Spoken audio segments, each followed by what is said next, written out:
कथा उस समय से होगी जब द्वापर युग समाप्त होने के बाद कलयुग का प्रारंभ हुआ तो पृथ्वी पर चारों तरफ वातावरण अशांत हो गया। उस समय नारद ऋषि पृथ्वी का हाल जानने के लिए पृथ्वी पर आ जाते हैं और उन्होंने पृथ्वी पर देखा कि बेचारे जीव पृथ्वी पर केवल पेट भरने के लिए ही जी रहे हैं। वे सब असत्यभाषी, मंदबुद्धि, भाग्यहीन, आलसी और उपद्रवी हो गए हैं। जो साधु संत कहे जाते हैं वो पाखंडी हो गए हैं। इसीलिए जो वास्तव में साधु संत हैं उन्हें कंदराओं और हिमालय में छुपना पड़ा है। लोग उन्हें भी हीन दृष्टि से ही देखने लगे हैं। और तो और कलयुग के लोगों के सभी घरों में शकुनी की तरह साले सलाहकार बने हुए हैं। द्वापर युग में एक शकुनी था, परंतु कलयुग में घर घर शकुनी हो गए हैं। जो बहन के घर खाता है, लोग पुत्रियों का विक्रय करने लगे हैं। ब्राह्मण पैसा लेकर वेद पढ़ते हैं। स्त्रियां वेश्यावृत्ति को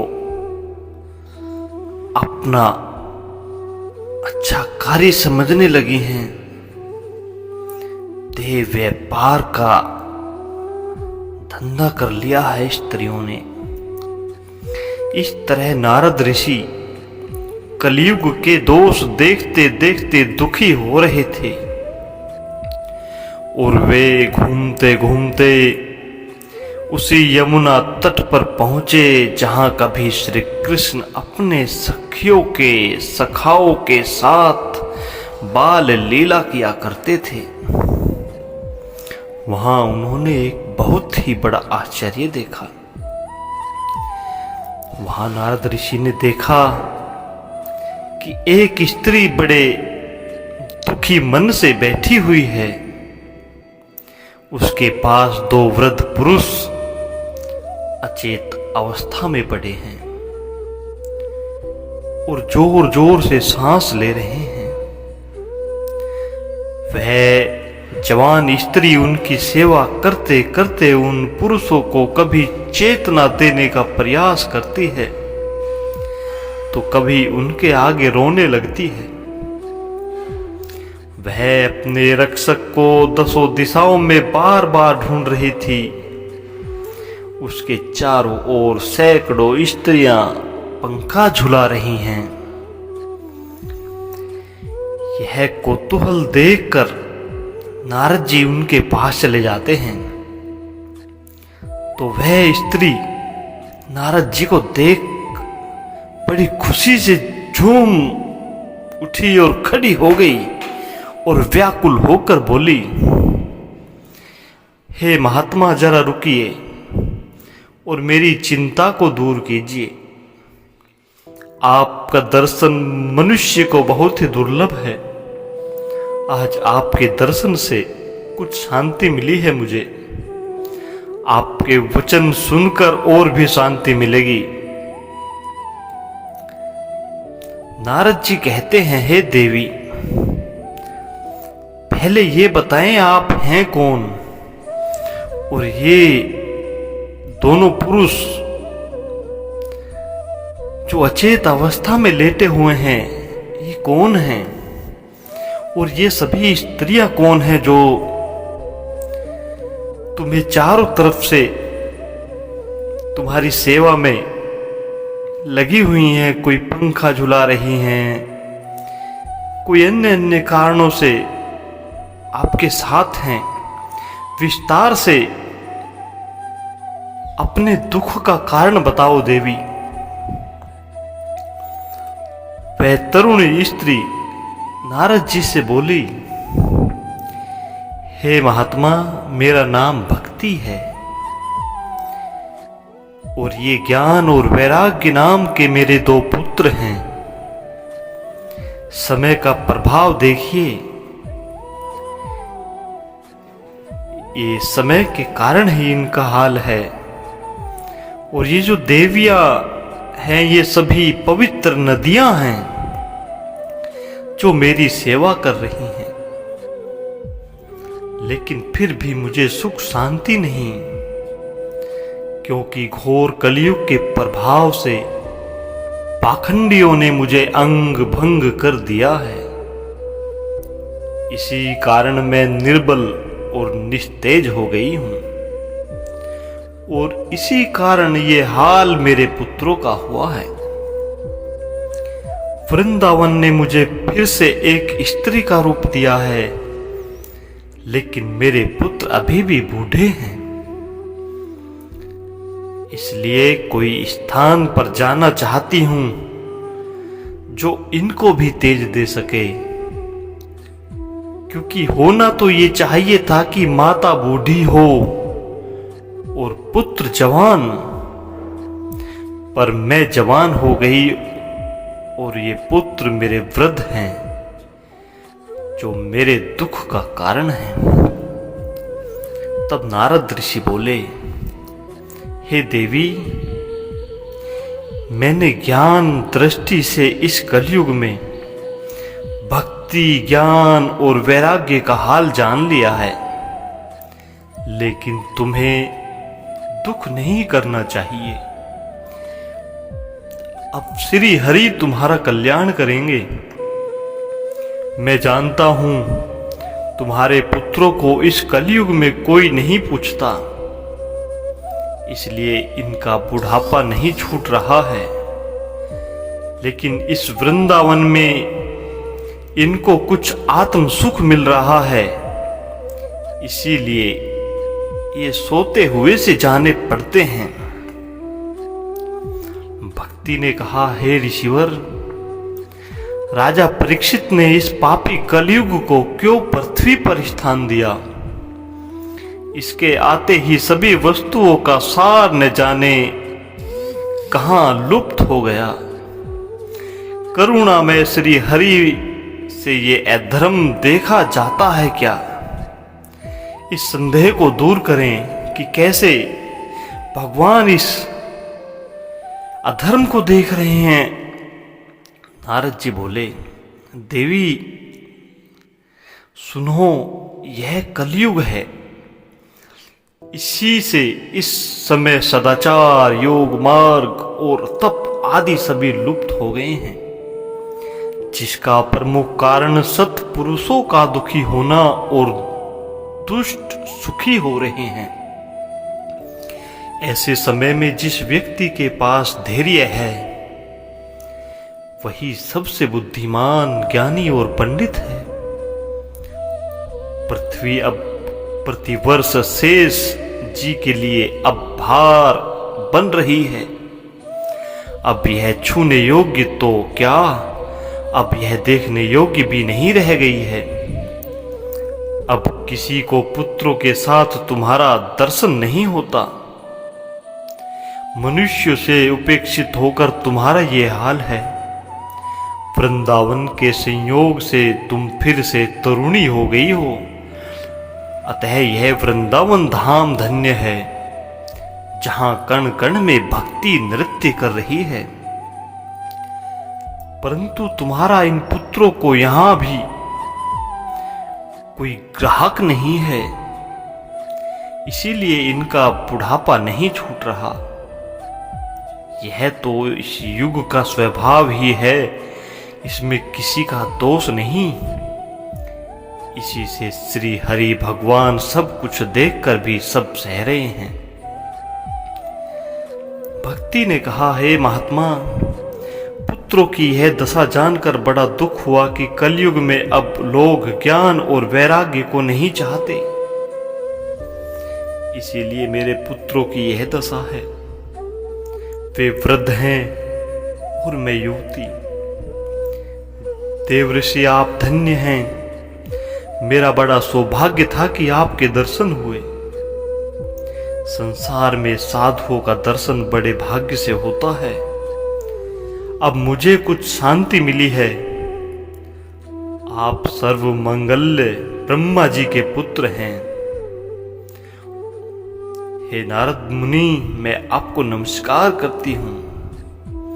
इस प्रकार भक्ति नारद मुनि को नमस्कार कर उनसे जानना चाहती है कि हे ऋषि बताएं, क्या मेरे पुत्रों की अवस्था दोबारा लौट सकती है? क्या कोई उपाय है? क्या कोई माध्यम है? क्या कोई साधन है जो मेरे पुत्र फिर से जवान अवस्था में आ जाएं?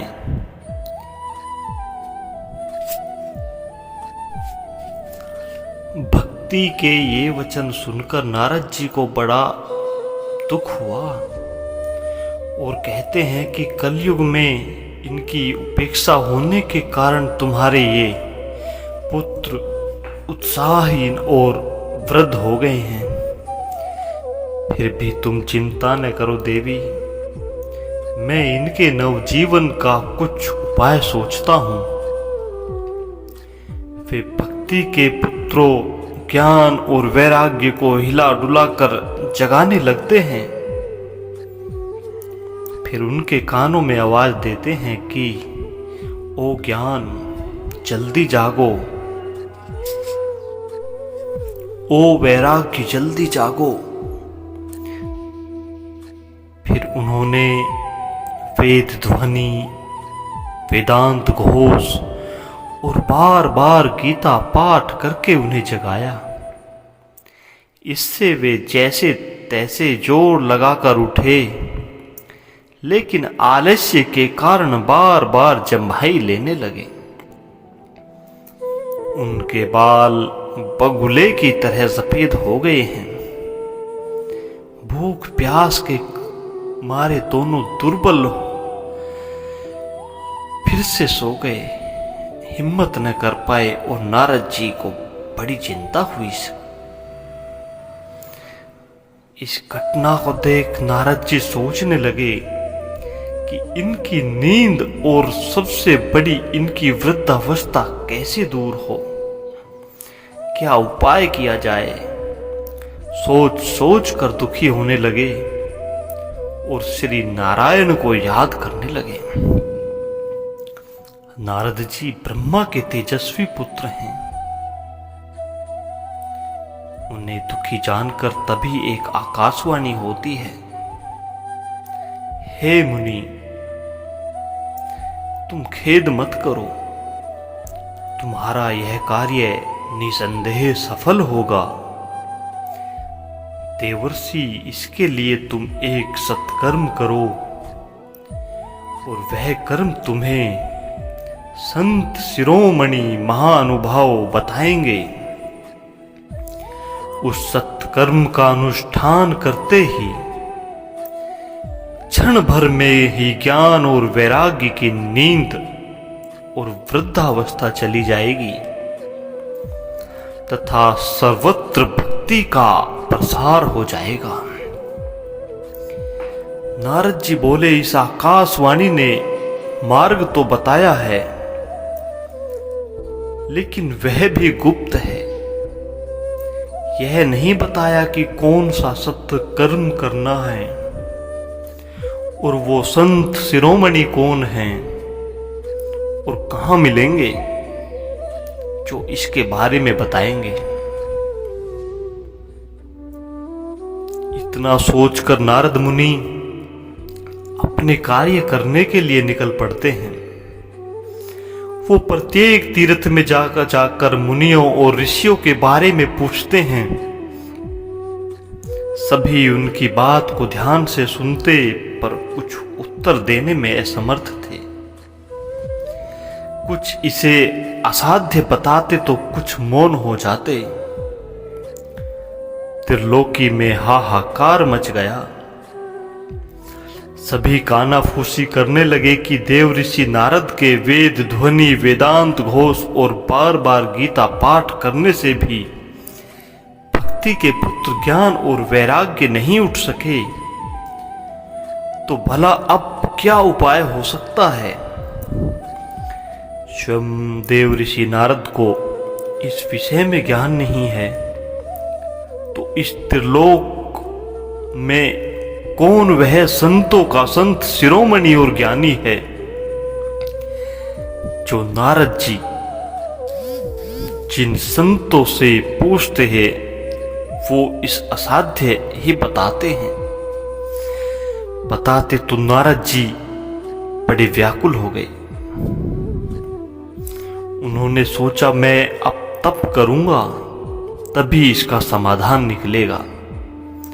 लेकिन तभी उनके सामने करोड़ों सूर्य के समान तेजस्वी सनकादि मुनि प्रकट हुए। कौन है ये सनकादि ऋषि, आइए जानते हैं इनके बारे में। जब 9 सृष्टि की रचना करके ब्रह्मा जी को संतुष्टि न मिली, तब उन्होंने मन में नारायण का ध्यान कर मन से 10वीं सृष्टि सनकादि मुनियों की रचना की थी जो साक्षात भगवान ही थे। सनकादि ऋषि का अर्थ है सनकादि, सनक चमा आदि। सनक चमा आदि से तात्पर्य है ब्रह्मा के 4 पुत्रों सनक, सनंदन, सनातन व संत कुमार से है। इन्हीं ब्रह्मा के 4 पुत्रों को सनकादि ऋषि कहा गया। ये ब्रह्मा की ही अयोनिज संतानें हैं जो 10 सृष्टियों में ही गिने जाते हैं।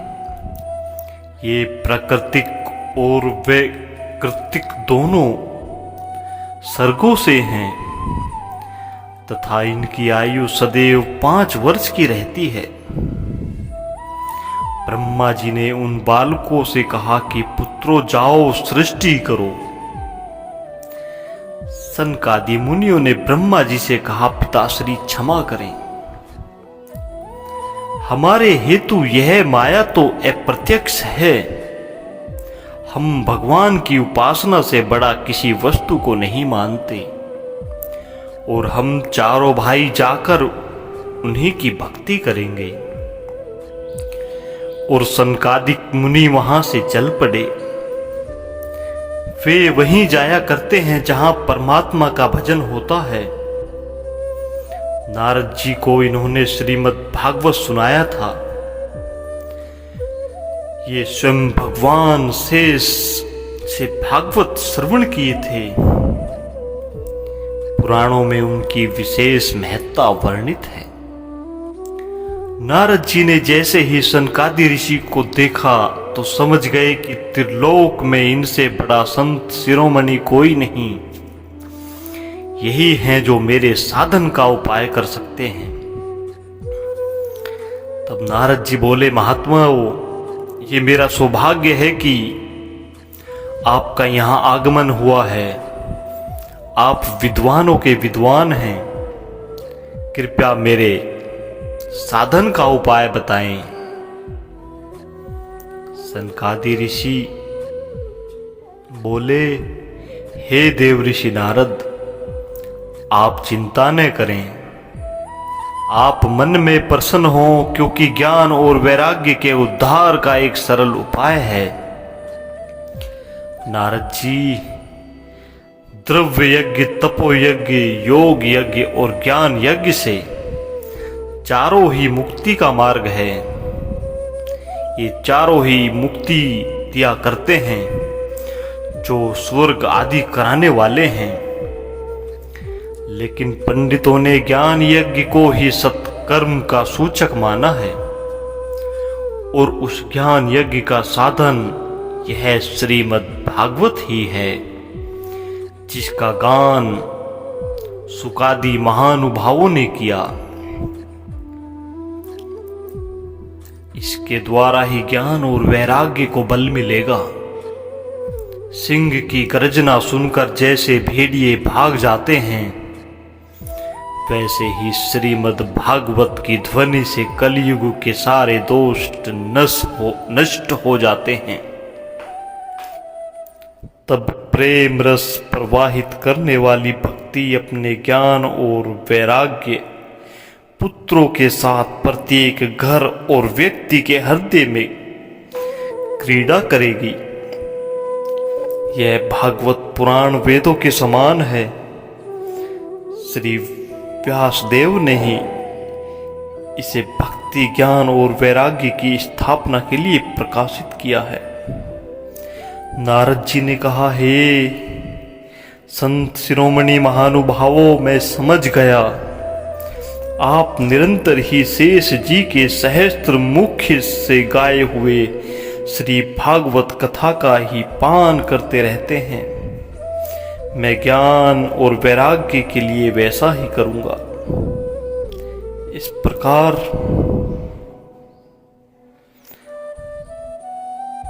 संत शिरोमणि सनकादि ऋषियों ने भागवत का मार्ग, भागवत का गुणगान नारद जी को उनका महात्म्य बताया। आप सभी ने पिछले प्रसंग में सुना कि कैसे संत शिरोमणि सनकादिक ऋषियों ने नारद जी को श्रीमद् भागवत की महिमा के बारे में बताया कि भागवत महापुराण का अगर भक्ति और उनके पुत्रों को श्रवण कराया जाए तो उनकी अवस्था पहले के समान लौट आएगी।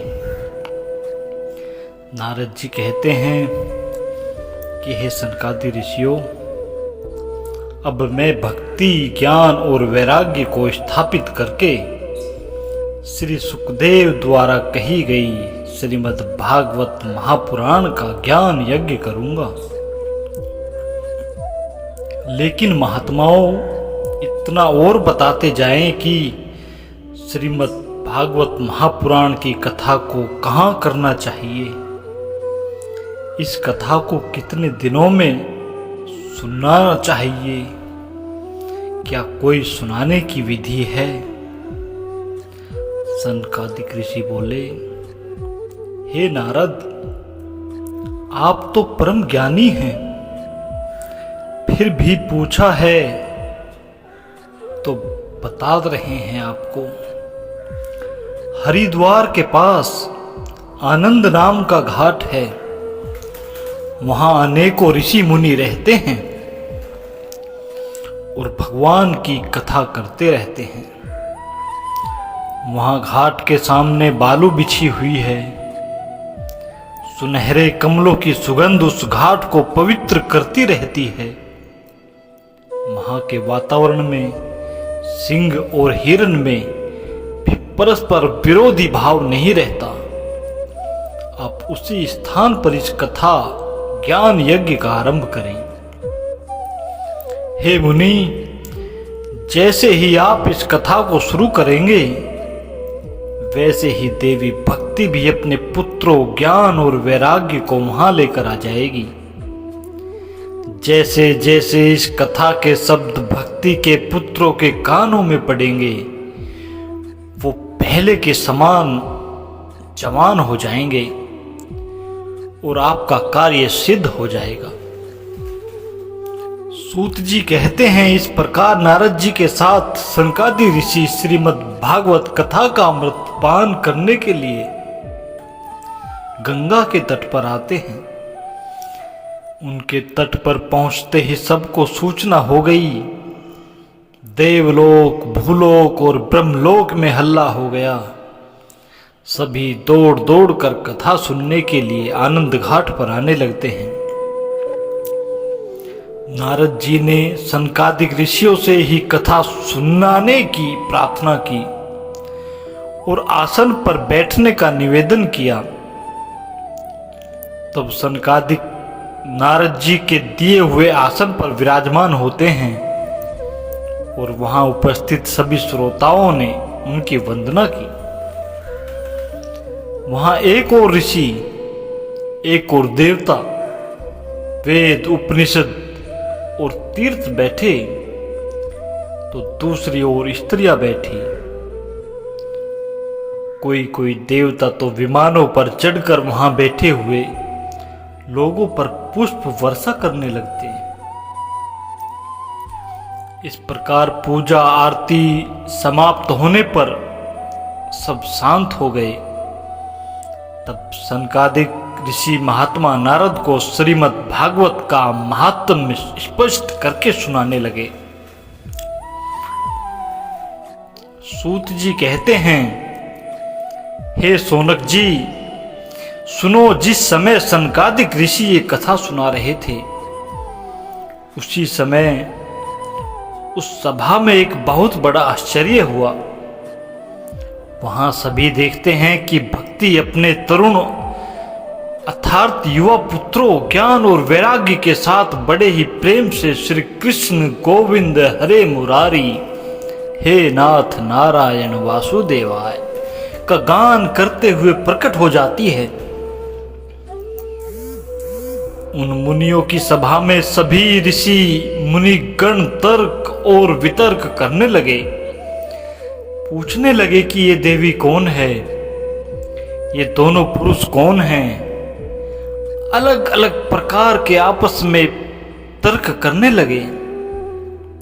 तब सनकादिक ऋषि ने सभा में उपस्थित लोगों को समझाया कि ये देवी भक्ति हैं, श्रीमद् भागवत कथा के अर्थ से ही प्रकट हुई हैं।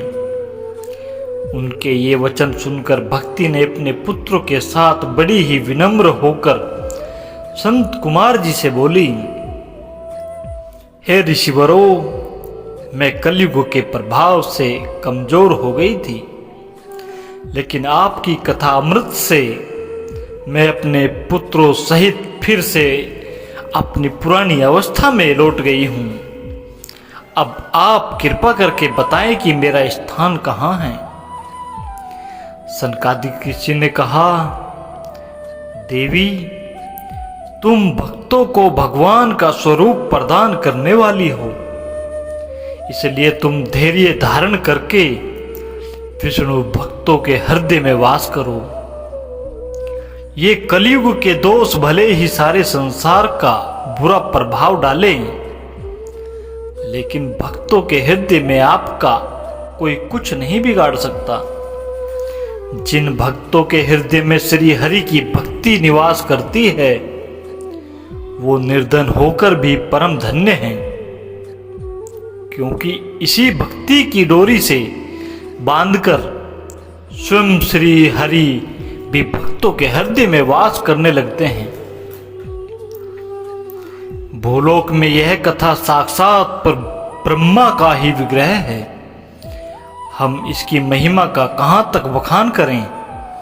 इसका आश्रय लेकर इसे सुनाने और सुनने दोनों से मनुष्य को भगवान श्री कृष्ण की समता प्राप्त हो जाती है।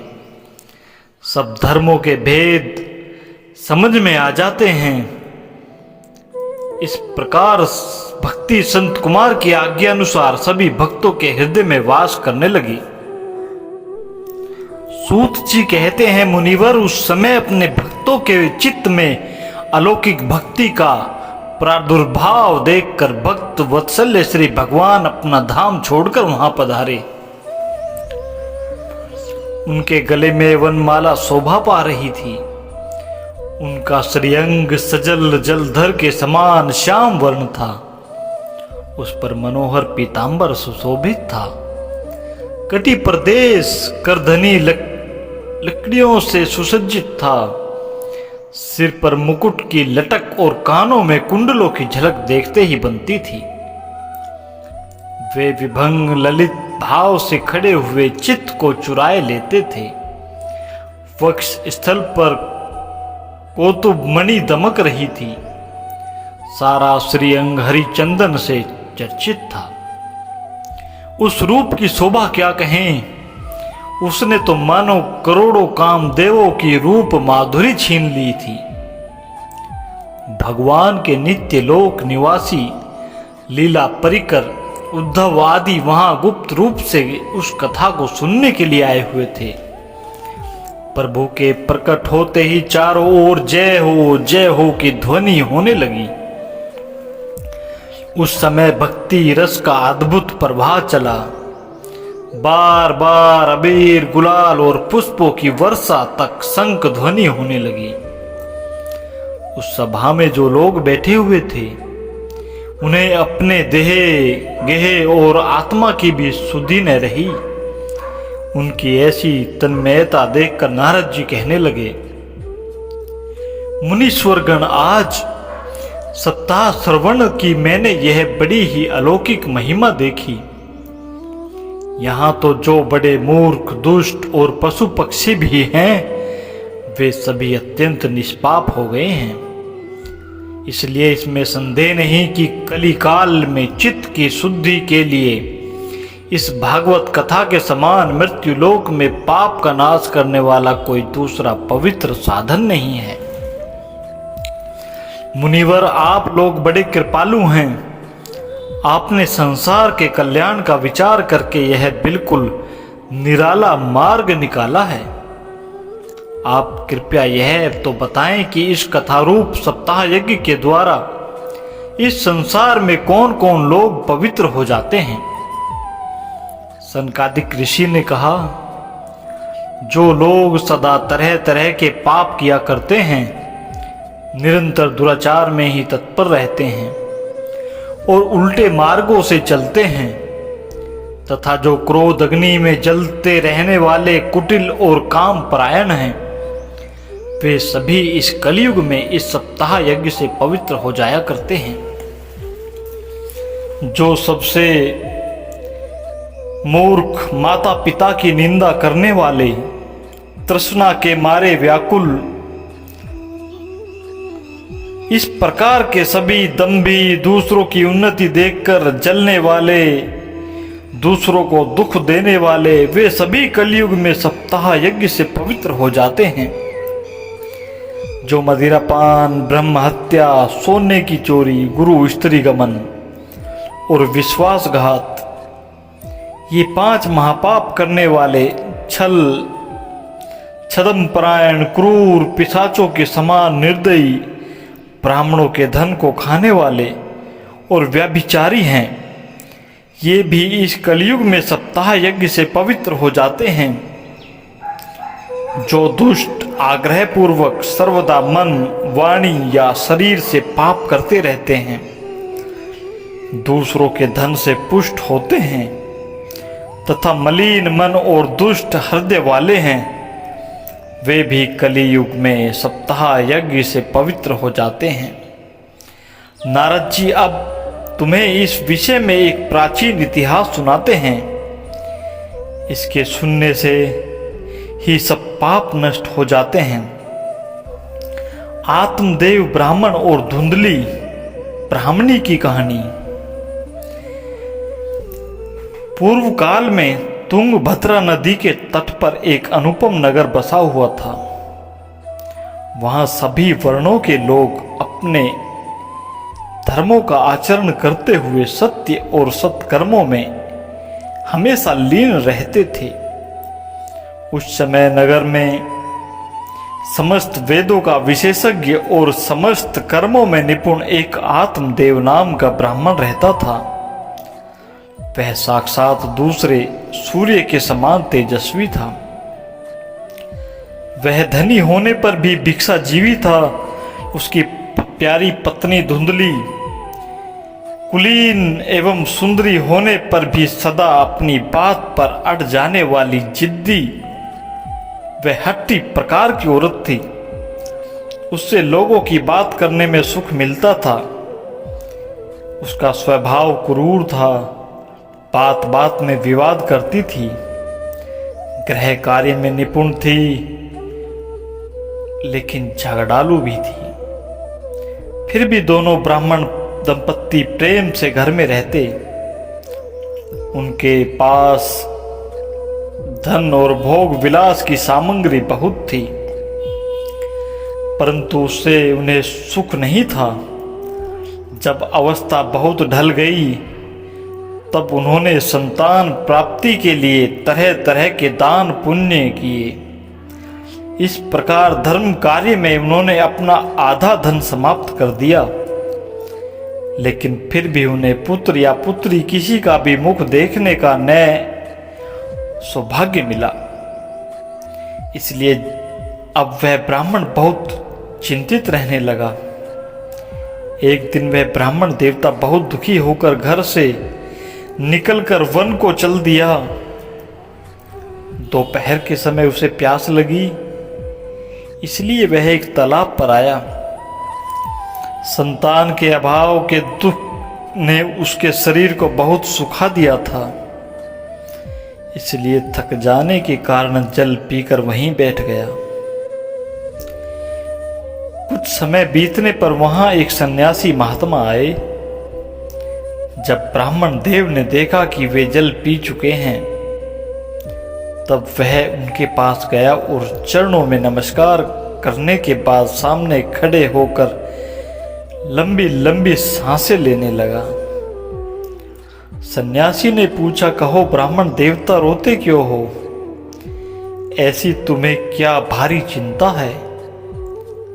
तुम जल्दी ही मुझे अपने दुख का कारण बताइए।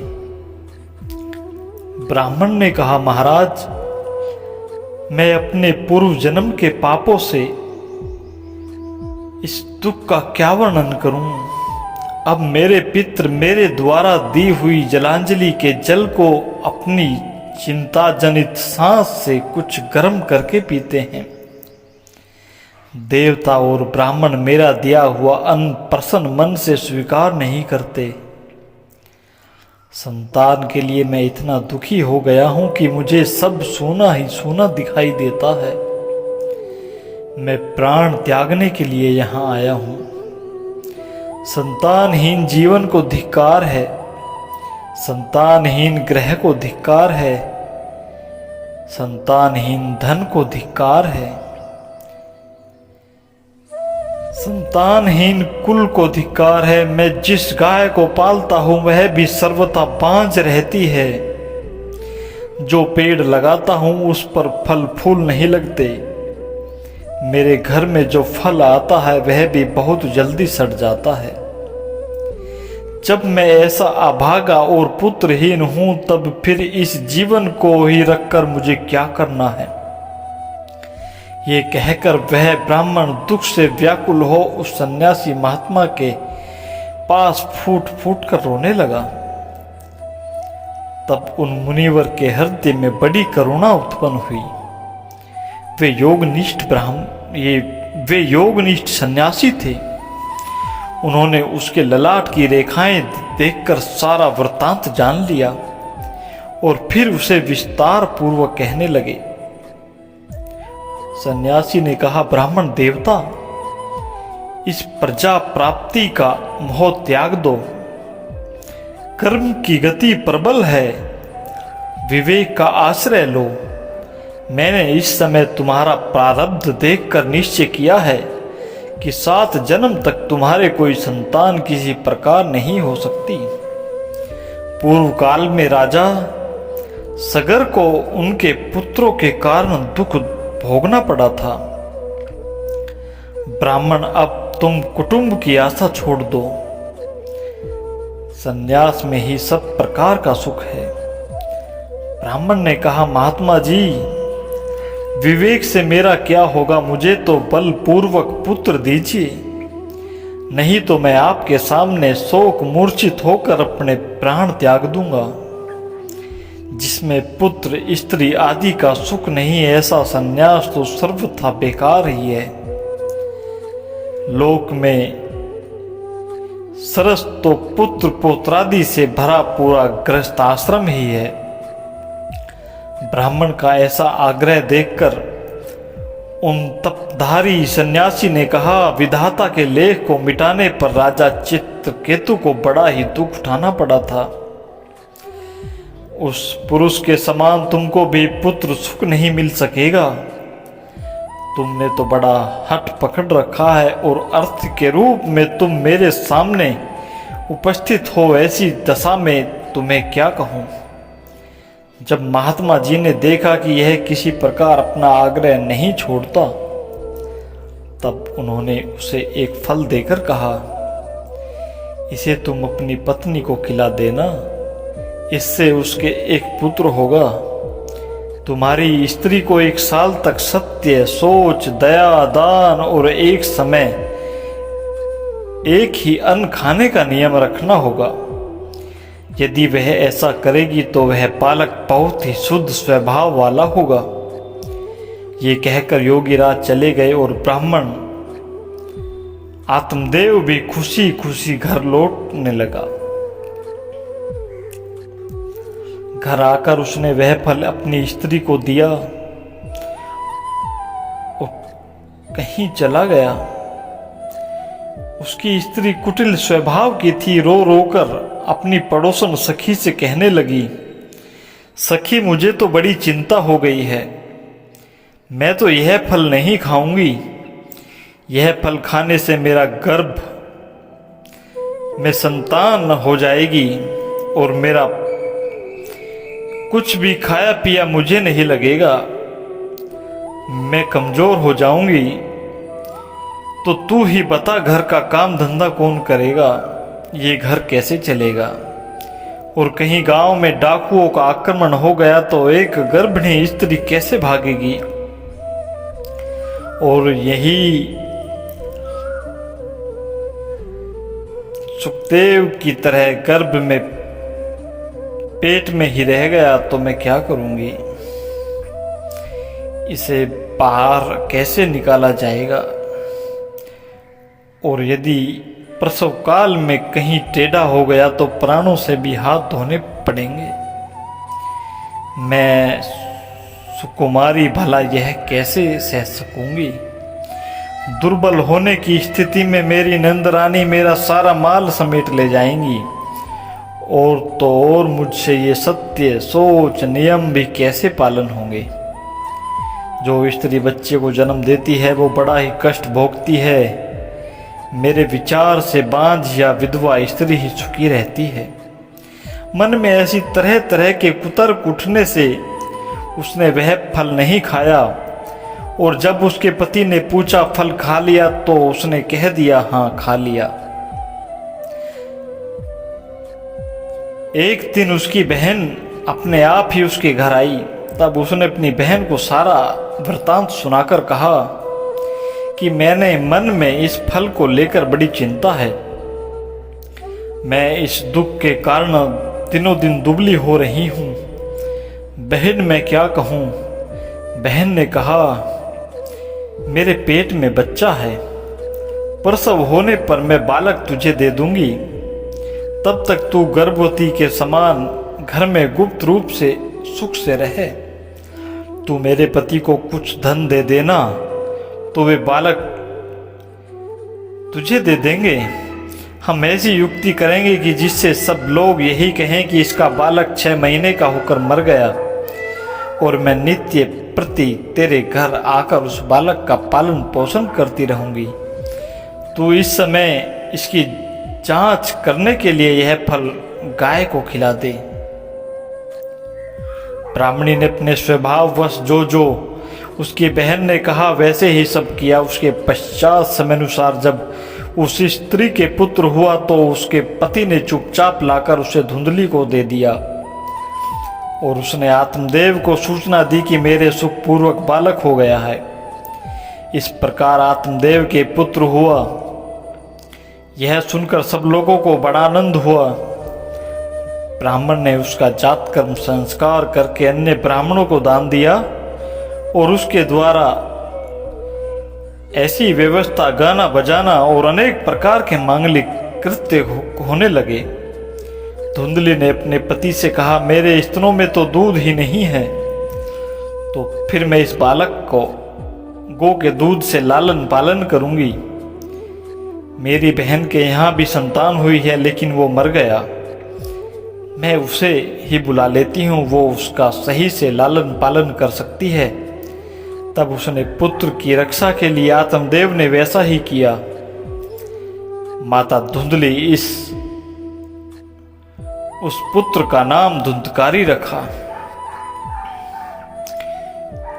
सभी साथियों को ज्ञानेंद्र बैसला का राम राम। साथियों, जैसा कि आपने भागवत कथा के पिछले प्रसंग में सुना, वो तपोधारी साधु उस ब्राह्मण आत्मदेव को एक फल दे देते हैं, लेकिन वो उनकी पत्नी धुंधली उस फल को ना खाकर उस गाय को खिला देती है और अपनी बहन के यहाँ जन्मे पुत्र को ले आती है। अपनी बहन को भी उसका पालन पोषण करने के लिए बुलवा लेती है, यह कहकर कि बहन के यहाँ कोई संतान जन्मी थी लेकिन वो मर गई। अब आगे सुनेंगे। कुछ समय बाद ब्राह्मण की गाय के एक मनुष्य आकार का बच्चा पैदा हुआ। वह सर्वांग सुंदर, दिव्य, निर्मल और स्वर्ण की कांति वाला था। उसे देखकर ब्राह्मण देवता को बड़ा आनंद हुआ और उसने स्वयं ही उसके सब संस्कार किए। इस समाचार से और सब लोगों को भी बड़ा आश्चर्य हुआ और वे बालक को देखने के लिए आए और आपस में कहने लगे कि देखो भाई, अब आत्मदेव का कैसा भाग्य उदय हुआ है। कैसे आश्चर्य की बात है, गाय के भी एक दिव्य रूप बालक उत्पन्न हुआ। देवयोग से इसे गुप्त रहस्य का किसी को भी पता न लगा। आत्मदेव ने उस गौ के से कान देखकर उस बालक का नाम गोकर्ण रखा। उस बालक के कान गाय की तरह थे, इसीलिए गोकर्ण नाम रखा गया। कुछ काल बीतने पर वे बालक जवान हो जाते हैं। उनमें गोकर्ण तो बड़ा पंडित और ज्ञानी हुआ, किंतु धुंधकारी बड़ा ही दुष्ट निकला। खान, सोच, ब्राह्मण आचारों का उसे कोई भी न ज्ञान था, न खान पान का ही कोई परहेज था। क्रोध उसमें बहुत बढ़ा चढ़ा था। वह बुरी वस्तुओं का संग्रह किया करता था। दूसरों की चोरी करना और सब लोगों से द्वेष बढ़ाना उसका स्वभाव बन गया था। छिपे छिपे वह दूसरों के घरों में आग लगा दिया करता था। दूसरे बालकों को खिलाने के लिए गोद में लेता और उन्हें कुएं में डाल दिया करता। अहिंसा, हिंसा और उसे व्यसन सा हो गया था। हर समय वह अन्न शस्त्र धारण किए रहता और बेचारे अंधे और दीन दुखियों को व्यर्थ ही तंग किया करता। चंडालों से उसका विशेष प्रेम था। बस हाथ में फंदा लिए कुत्तों की टोली के साथ शिकार की टोह में घूमता रहता। वेश्याओं के जाल में फंसकर उसने अपने पिता की सारी संपत्ति नष्ट कर दी। एक दिन माता पिता को मार पीट कर घर के सब बर्तन भांडे उठा ले गया। इस प्रकार जब सारी संपत्ति स्वाहा हो गई, तब उसका कृपण पिता फूट फूट कर रोने लगा और बोला, इससे तो इसकी माँ का पांच रहना ही अच्छा था। कुपुत्र तो बड़ा ही दुखदाई होता है। अब मैं कहाँ रहूं, कहाँ जाऊं? मेरे इस संकट में कौन मेरी मदद करेगा? हाय हाय करके रो रहा था और कह रहा था, मेरे ऊपर तो बड़ी विपत्ति आ गई। अब इस दुख के कारण अवश्य मुझे एक दिन प्राण छोड़ने पड़ेंगे। और आत्मदेव अब आत्महत्या करने के लिए विचार करने लगे। उसी समय उनके परम ज्ञानी पुत्र गोकर्ण जी वहां आए और उन्होंने पिता को दुखी वैराग्य देखा और उन्हें उपदेश करते हुए बहुत समझाया। वे बोले, पिताजी यह संसार असार है, यह अत्यंत दुख रूप और मोह में डालने वाला है। पुत्र किसका, धन किसका, इस नैवान पुरुष रात दिन दीपक के समान जलता रहता है। सुख न तो इंद्री का है, न चक्रवर्ती राजा का सुख है। सुख तो केवल विरक्त एकांत जीवी मुनि को है। यह मेरा पुत्र है, इस अज्ञान को छोड़ दीजिए। मोहों से नरक की प्राप्ति होती है। यह शरीर तो नष्ट होगा ही, इसलिए सब कुछ छोड़कर आप वन में चले जाने को तैयार हो जाएं। और उनसे कहने लगे, बेटा वन में रहकर मुझे क्या करना होगा, यह मुझे विस्तार पूर्वक कहो। आत्मदेव बोले, मैं बड़ा मूर्ख हूं, अब तक कर्मवश स्नेह पास में बंधा हुआ अपडग की भांति इस घर रूप अंधेरे कुएं में ही पड़ा रहा हूं। तुम बड़े दयालु हो, इससे मेरा उद्धार करो। गोकर्ण ने कहा, पिताजी यह शरीर हड्डी मांस और रुधिर का पिंड है। इसे आप मैं मानना छोड़ दें और स्त्री पुत्र आदि को अपना कभी न माने। इस संसार को रात दिन क्षण भंगुर देखें। इसकी किसी भी वस्तु को स्थायी समझकर उसमें राग न करें। बस एकमात्र वैराग्य रस के रसिक होकर भगवान की भक्ति में लगे रहें। भगवत भजन ही सबसे बड़ा धर्म है। निरंतर उसी का आश्रय लिए रहें। अन्य सब प्रकार के लौकिक धर्मों से मुख मोड़ लें। सदा साधुओं की सेवा करें। भोगों की लालसा को पास न भटकने दें तथा जल्दी से जल्दी दूसरों के गुण दोषों का विचार करना छोड़कर एकमात्र भगवत सेवा और भगवान की कथाओं के रस का ही पान करें। इस प्रकार पुत्र की वाणी से प्रभावित होकर आत्मदेव ने घर छोड़ दिया और वन की यात्रा की। यद्यपि उसकी आयु उस समय 60 वर्ष की हो चुकी थी, फिर भी बुद्धि में पूरी दृढ़ता थी। वह रात दिन भगवान की सेवा पूजा करने से और तनि में पूर्वक भागवत के 10 स्कंद का पाठ करने से उसने भगवान श्री कृष्ण चंद्र को प्राप्त कर लिया। इस प्रकार गोकर्ण के पिता के वन को जाने पर योगनिष्ठ गोकर्ण भी तीर्थ यात्रा के लिए निकल गए, क्योंकि उन्हें परिवार का माया मोह नहीं था। न उनका कोई शत्रु था और न कोई मित्र। पिता के वन जाने के बाद घर में केवल मां और धुंधकारी ही बचे थे। एक दिन धुंधकारी ने अपनी मां को बहुत पीटा और कहा, बता धन कहां छुपा कर रखा है, जल्दी बता, नहीं तो इस जलती लकड़ी से अंग भंग कर दूंगा। पुत्र के इस प्रकार के रोज रोज के कलेश से तंग आकर मां ने कुएं में छलांग लगाकर आत्महत्या कर ली। माता के स्वर्गवास के बाद धुंधकारी 5 वेश्याओं के साथ रहने लगा। धीरे धीरे उनके लिए धन भोग्य सामग्री को इकट्ठा करने को लेकर कुकर्म करने लगा। उनके कहने पर वह चोरी करने लगा।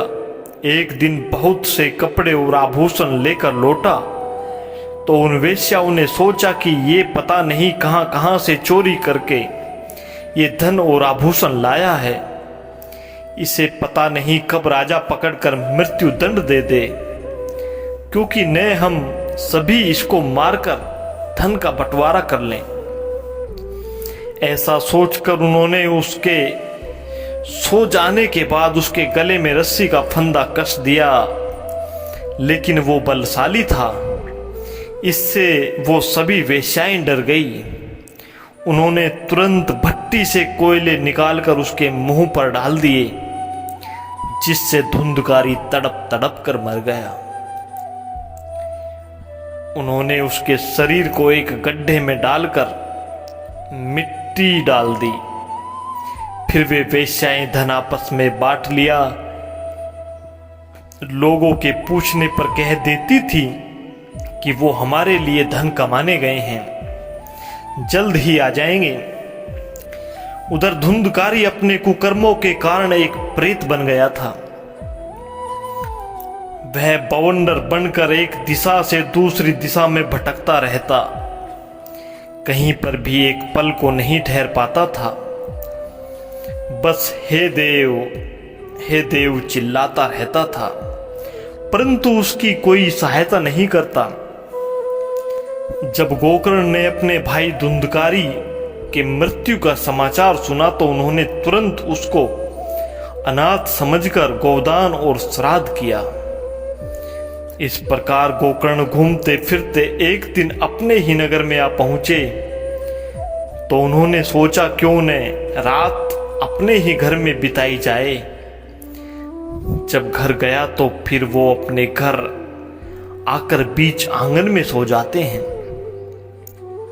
लेकिन उसी घर में उसका भाई धुंधकारी भी प्रेत बना हुआ छिपा हुआ था। जब उसको पता चला कि गोकर्ण ही लेटा है तो वह तरह तरह के रूप दिखाने लगा। कभी अग्नि बनता, कभी हाथी, कभी घोड़ा और पता नहीं क्या क्या।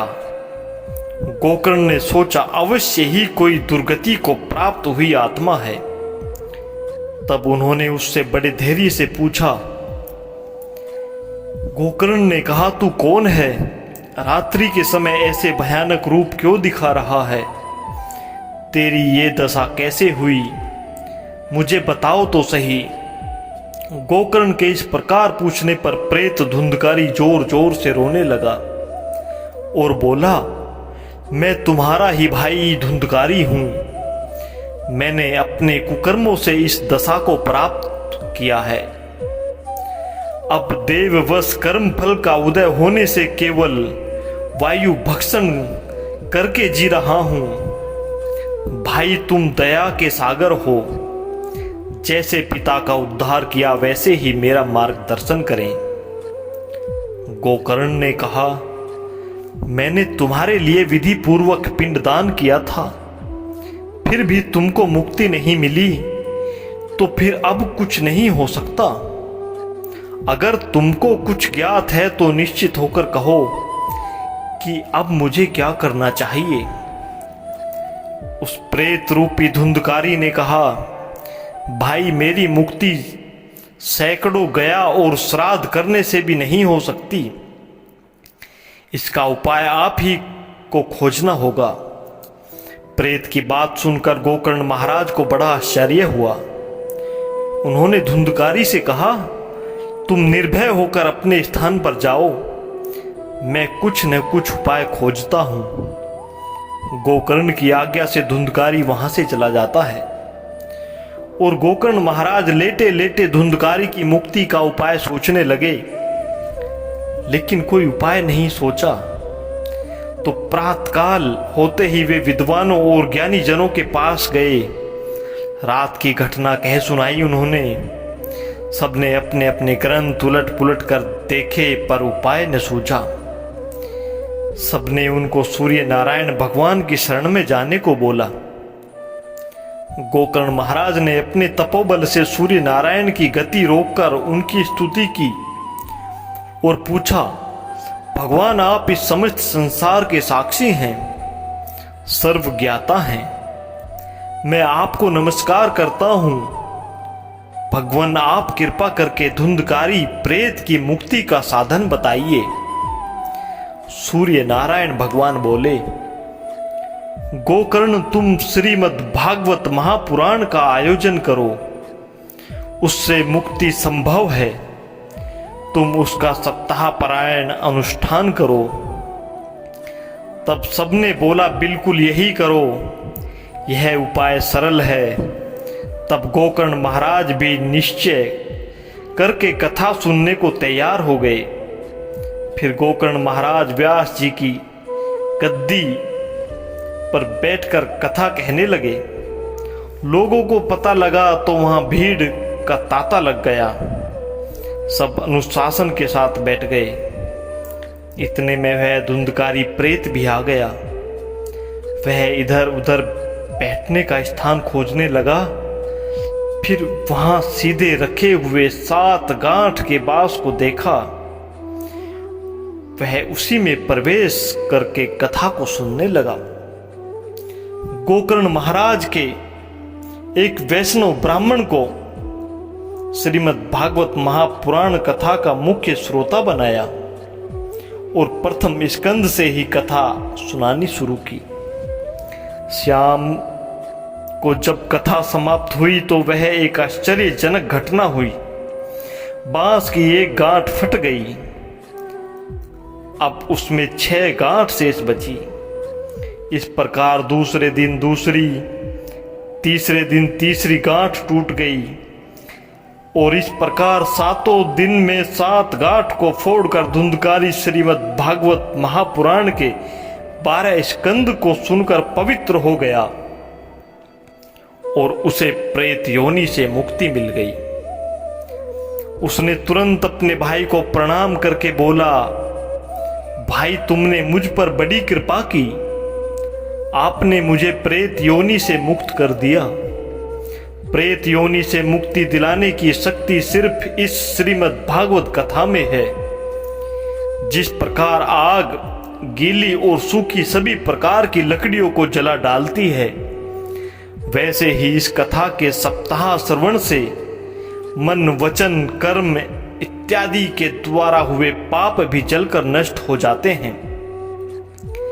जिस समय धुंधकारी ये सब बातें कर रहा था, उसी समय एक तेज प्रकाश के साथ आकाश से विमान उतरा, जिसमें वैकुंठ धाम के पार्षद बैठे हुए थे।